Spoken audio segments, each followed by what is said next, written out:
Welcome to Not Milk Never Milk. Subscribe if you're lactose intolerant.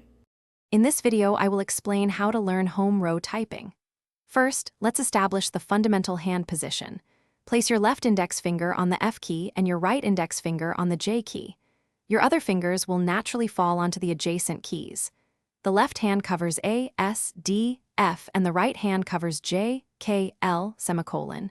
Your thumbs should rest comfortably on the spacebar. This is your starting point for efficient typing. Once your hands are correctly positioned, the next step is to master finger placement through repetition.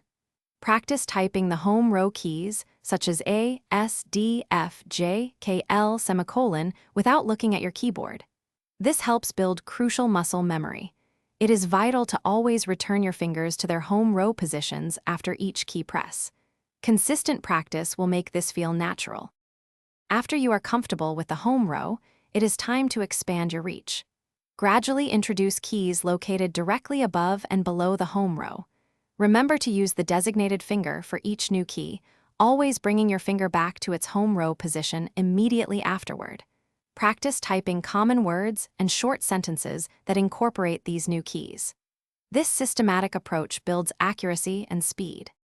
Consistent practice is the key to achieving proficiency.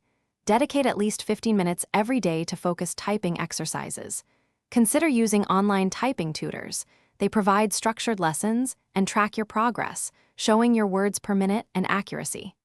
A good initial goal is to achieve a typing speed of 40 words per minute with high accuracy.